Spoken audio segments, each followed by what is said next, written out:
Hello everyone, welcome to art of cinema YouTube channel. நான் உங்கள் கமல். இந்த வீடியோவில் ரீசெண்டாக டைரக்டர் கர்ணன் ஐயோட இயக்கத்தில் சாரா அலிகானோட நடிப்பில் நம்ம நாட்டு சுதந்திரத்துக்காக போராடின உஷா மேதா அவங்களோட வாழ்க்கை வரலாறு சொல்ல மாதிரி ஏய்வதான் மேரேவதான் அப்படிங்கிற ஒரு மூவி வந்து ரிலீஸ் ஆகிருக்கு.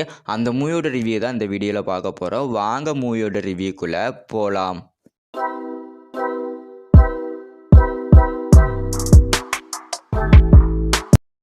ஏய்வதாம் மேரேவதாம் இந்த படத்தோட ஒன்லைன் ஸ்டோரி என்னன்னா, நம்ம படத்தோட ஹீரோயினான உஷா மேதா அப்படிங்கிறவங்க வந்து பிரிட்டிஷ் அரசாங்கத்தை எதிர்த்து காங்கிரஸ் ரேடியோ அப்படிங்கிற ஒரு ரேடியோ வந்து ஆரம்பிக்கிறாங்க. அந்த ரேடியோ மூலமாக வந்து இந்தியாவில் இருக்க எல்லா மக்களுக்குமே வந்து இவங்க சொல்ல போகிற அந்த செய்தியும் சரி, அவங்க ஒரு போராட்டம் நடத்தினா அந்த போராட்டம் நடத்தக்கூடிய அந்த நாள் அந்த தேதின்னு எல்லாமே வந்து அந்த காங்கிரஸ் ரேடியோவில் வந்து சொல்லுவாங்க.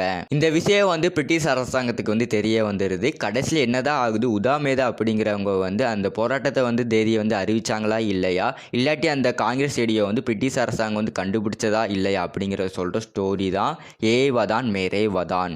இந்த படத்தோட ஸ்டோரி வைஸ் பார்க்கும்போது முழுக்க வந்து உஷா மேதா அப்படிங்கிறவங்களோட வாழ்க்கை வரலாறு தான் இந்த படத்தில் வந்து ஸ்டோரி வைஸை வந்து கொண்டு போயிருப்பாங்க.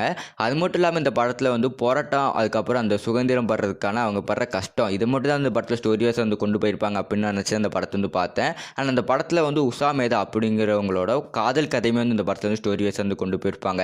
ஏன் போராட்டம் பண்ணுறாங்க வந்து காதலிக்கக்கூடாது, அவங்களுக்கும் மனசு இருக்குது அப்படிங்கிறது இந்த படத்தில் வந்து நல்லா அழகாக வந்து சொல்லியிருப்பாங்க.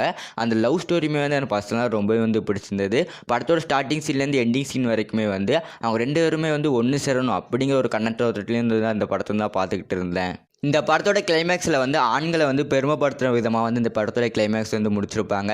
இந்த படத்தோட எடிட்டிங், இந்த படத்தோட பேக்ரவுண்டு, சினிமாட்டிகிராஃபி அப்படின்னு வந்து எல்லாமே வந்து பர்சனலாக ரொம்பவே வந்து பிடிச்சிருந்தது. முக்கியமாக இந்த படத்தோட ட்ரெஸ்ஸிங் சென்ஸ் தான் வந்து சொல்லணும். இந்த படத்தோட ட்ரெஸ்ஸிங் சென்ஸ் வந்து எனக்கு மெயினாக வந்து பிடிச்சிருந்தது. ஓவராலாக இந்த படத்துக்கு வந்து IMDb ரேட் வந்து நான் 10க்கு 8 கொடுக்குறேன். ஏன் அப்படி நான் 10க்கு 8 கொடுக்குறேன், நான் வந்து ஒரு தரமான ஸ்டோரி லைன் அப் இருந்தாலுமே வந்து எல்லா ஆடியன்ஸுக்குமே வந்து இந்த படம் வந்து பிடிக்குமா அப்படின்னு வந்து கேட்டிங்கன்னா, எல்லா ஆடியன்ஸுக்குமே வந்து பிடிக்கிற மாதிரி ஒரு படமாக வந்து இருக்காது.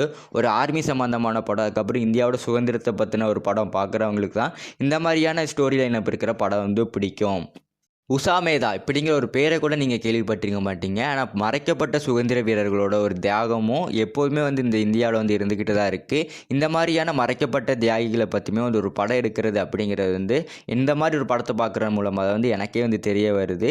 இந்த மாதிரியான படங்களை நம்ம பார்க்குற மூலமாக வந்து இந்த மாதிரி ஒரு மறைக்கப்பட்ட உண்மைகள் அப்படிங்கிற ஒரு ஸ்டோரி லைனப் வந்து நிறைய தமிழ் சினிமாவிலையும் சரி, இந்திய சினிமாவிலையும் சரி நிறைய எடுக்க ஆரம்பிச்சிருப்பாங்க. அதனால் வந்து இந்த மாதிரியான மூவிக்கு வந்து நீங்கள் சப்போர்ட் பண்ணுவீங்க அப்படின்னு வந்து நான் நினைக்கிறேன். இந்த மாதிரியான இன்ட்ரெஸ்டிங்கான மூவியெல்லாம் போய் நீங்கள் மறக்காமல் போய் செக் பண்ணி பார்த்துருங்க.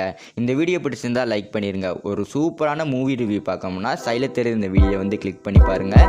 நான் உங்களை அங்கே வந்து சந்திக்கிறேன்.